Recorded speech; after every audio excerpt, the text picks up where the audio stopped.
thanks very much for that kind introduction, Anne, and to Nigel, both of you for bringing along tonight, and also to Mr. Stewart.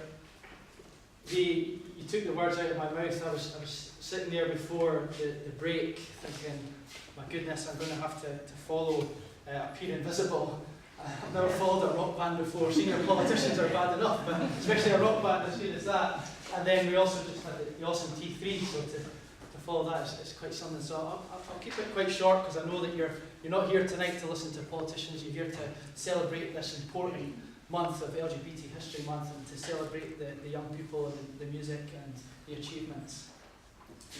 I want to also pay tribute to the musicians, Caelan and Erin, absolutely fantastic music, and also to the words from Nick and Beth, who are really moving and courageous, and the commitment that they've shown to create that course is truly inspiring, and also to the words from Dan and everyone involved tonight for putting on this superb event.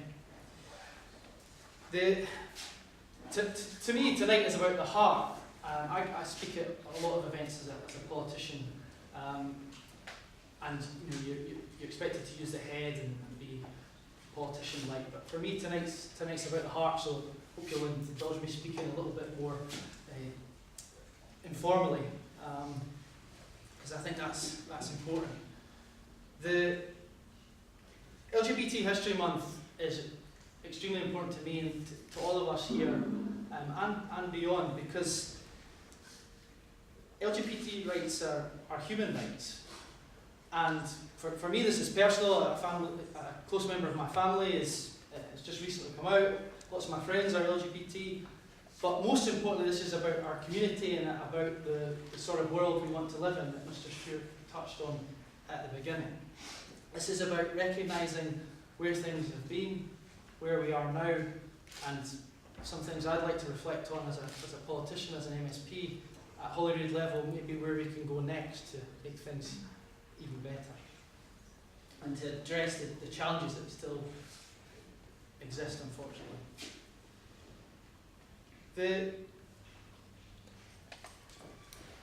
I was looking at the card that LGBT Youth Scotland have produced about the different milestones, and I think it's really important to reflect on how suppressive things were previously.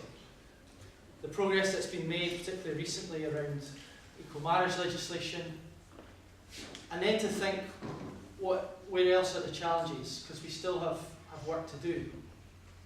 I think we all have a duty to help change culture, to shift consciousness, and that's why events like this are so important, to mark the importance of the struggles that have come before, and the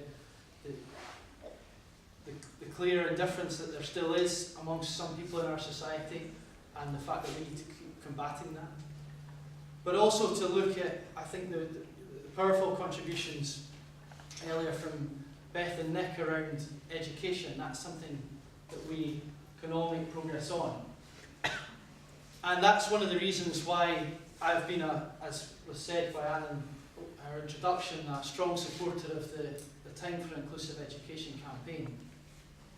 Now, this campaign, if you're not aware of it, is about how do we embed monitoring of LGBT issues, and also how do we think about how we can tell the story of LGBT history, but also LGBT rights within the curriculum, and other issues as well. There's a pledge that the campaign have asked MSPs to sign up to. And I've been campaigning in the Parliament to try and persuade other MSPs to sign it. I signed it some time ago. And I want to just tell you something tonight, but it's confidential, so no tweeting. Don't broadcast it tonight. But it's exciting, and it's an exciting thing to tell you in LGBT History Month. But today, the TIE campaign has achieved their ambition to make history this month and gain a majority of MSPs to sign their pledge, which is absolutely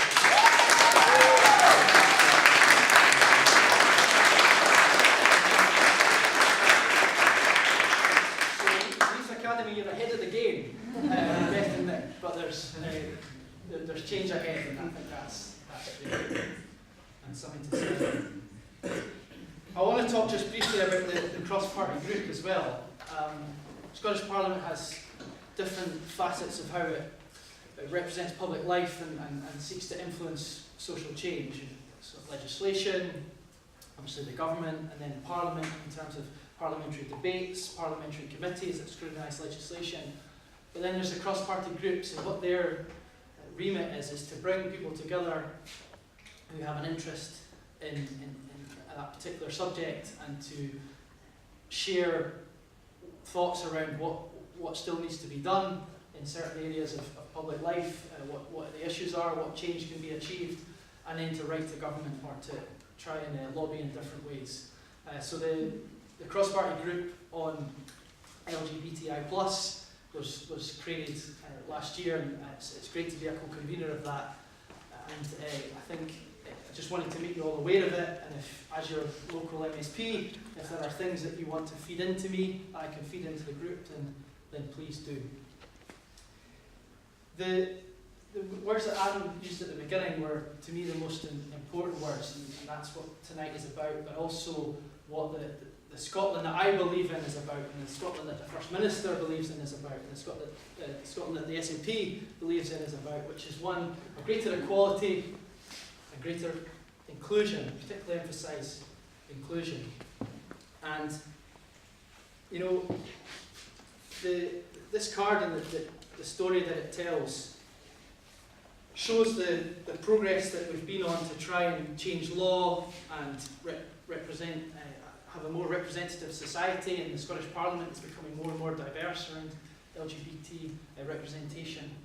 But it also helps us think about how we shift consciousness, and I think that's the less quantifiable element that makes LGBT History Month so important. It's about awareness, and it's about marking the need in our society to keep changing social attitudes and to keep changing our culture until it is as inclusive and tolerant as we need it to be. We can change that together. The challenges of Trumpism and discrimination that certain groups in politics are pushing right now are there before us.